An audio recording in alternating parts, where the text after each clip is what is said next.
पीयूष जी, बड़ा मुश्किल होता है ये कि आप किसी राज्य में अगर इतने लंबे अरसे से सरकार में हैं, हर चुनाव में लोगों को ये बताना कि देखिए हमने इन 5 सालों में ये नया किया है, क्योंकि आप निरंतरता के साथ चुनाव जीतते आ रहे हैं।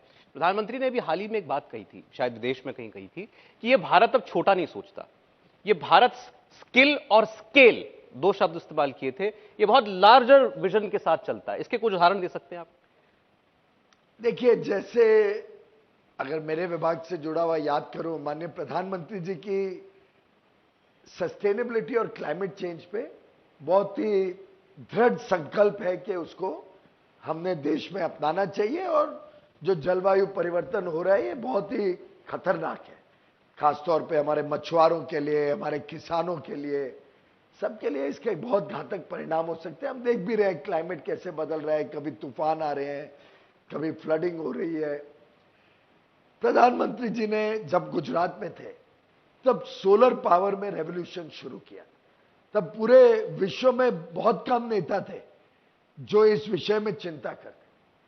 हां, कुछ नेता किताबें लिखते थे, मुझे अभी भी याद है, लगभग आज से 18-20 साल पहले यूनाइटेड स्टेट्स के उस समय के वाइस प्रेसिडेंट एल गोर ने किताब निकाली थी, इनकन्वीनियंट ट्रुथ। आप में से कुछ लोगों ने पढ़ी भी होगी। एक वो विश्व के सामने बता रहे थे कि क्लाइमेट चेंज बड़ा सीरियस इश्यू है और हमें सस्टेनेबिलिटी की तरफ जाना पड़ेगा। प्रधानमंत्री नरेंद्र मोदी जी ने उसके कुछ दिन बाद अपनी एक पुस्तिका निकाली जिसका शीर्षक था कन्वीनियंट एक्शन। अब ये सच्चाई है, ये तो पूरी दुनिया जानती है। भारत में तो हम सदियों से जानते हैं, भारत एक ऐसा देश है जहां आप और मैं जब बचपन में कभी अपने कमरे से बाहर निकलते थे और अगर हमने लाइट का स्विच और पंखे का स्विच नहीं बंद किया तो माँ बाप एक चपेटा ही मार दे, ये बिजली वेस्ट कर रहे हो। याद होगा आप में से कई लोगों को। सस्टेनेबिलिटी हमारे में नियत है। हम तो पेड़ पौधे और नदियों की भी पूजा करने वाला देश है। तो प्रधानमंत्री जी सिर्फ इनकन्वीनियंट ट्रुथ देख के क्या करना, हमें एक्शन करना पड़ेगा। तो उन्होंने सौर ऊर्जा का उस समय कल्पना शुरू की और उनको विश्वास था कि शुरू में हो सकता है थोड़ी महंगी भी पड़ेगी, पर कभी तो किसी ने शुरुआत करनी पड़ेगी। और आप देखिए उनकी बीज बोए हुए कैसे आज देश में और एक तरीके से विश्व में क्रांति ला रहे हैं कि सौर ऊर्जा भारत में प्रधानमंत्री जी के अगुवाई में जो ऑक्शन नीलामी करके प्रोजेक्ट्स निकाले गए, ₹2.40, ₹2.44 में प्रति यूनिट बिजली, यानी कोयले की बिजली से भी सस्ती प्रधानमंत्री जी ने कर दी। और विश्व का सबसे बड़ा सौर ऊर्जा का अगर कोई प्रोजेक्ट चल रहा है तो आज भारत में चल रहा है। भारत में सस्ती नवीकरणीय ऊर्जा के माध्यम से ये सौर ऊर्जा को प्रोत्साहन मिला है। 100 गीगावाट का टारगेट, यानी 1 लाख मेगावाट का टारगेट भारत ने प्रधानमंत्री मोदी जी के नेतृत्व में लिया। पिछली सरकार की तो कल्पना थी हम 20,000 मेगावाट करेंगे, प्रधानमंत्री जी ने सीधा 5 गुना 1 लाख मेगावाट करेंगे।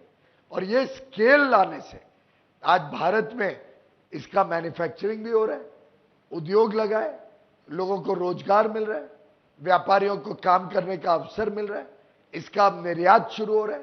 और अब सौर ऊर्जा का एक प्रकार से कैपिटल तो गुजरात बन ही रहा है, पर अब गुजरात में सौर ऊर्जा से ग्रीन हाइड्रोजन से ग्रीन अमोनिया, और वो विश्व भर में भारत से और गुजरात से निर्यात किया जाएगा, एक्सपोर्ट किया जाएगा। गुजरात में प्रयोग चल रहा है कि ग्रीन स्टील भी बनाया जाए, लोहा भी ऐसे स्रोतों से बनाया जाए कि कम से कम उसका प्रदूषण हो और कम से कम उसका जलवायु के ऊपर इम्पैक्ट हो। तो मैं समझता हूं स्केल ही इस देश को नेक्स्ट लेवल पे लेके जाएगा। स्केल इस देश में चीजों को अफोर्डेबल भी बनाते हैं, स्केल इस देश में गुणवत्ता भी सुधारते हैं, व्यापार और निर्यात दोनों के नए अवसर बनते हैं। और जहां 140 करोड़ लोगों का देश है, आज हमारी जनसंख्या, जिसको एक जमाने में लोग बहुत ही घातक माना करते थे, यह आज हमारी सबसे बड़ी ताकत बन के उभर रही। हमारे युवा युवती जो काम कर रहे हैं, अब आप देखिए स्टार्टअप इंडिया में हम विश्व में तीसरे नंबर पे पहुंचे। 2014 में 4 यूनिकॉर्न थे, आज 107 108 यूनिकॉर्न हो गए। मात्र 16 में लॉन्च किया था स्टार्टअप इंडिया। 6 वर्ष में देखो क्या कल्पना के बाहर हमारे बच्चों ने काम किए। आगे चल के ये तेज गति से और बढ़ने वाले। मैं भाई साहब आपको बताऊं, मैं तो हैरान हो गया। गुजरात में पाटन गया था, पटोला की साड़ियां यहां से बड़ी विश्व प्रसिद्ध है।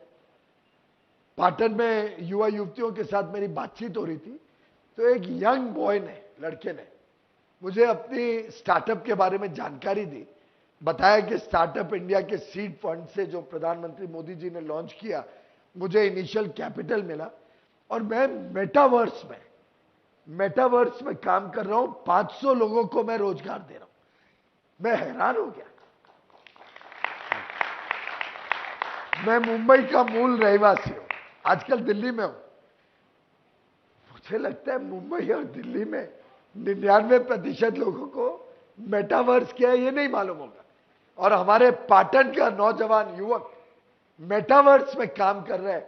मैं समझता हूं इससे ज्यादा शान की बात गुजरात के लिए क्या हो सकती है। इंडिया टीवी हर वक्त हर जगह डाउनलोड करने के लिए सर्च करें India TV news Google play store या ऐप स्टोर पर।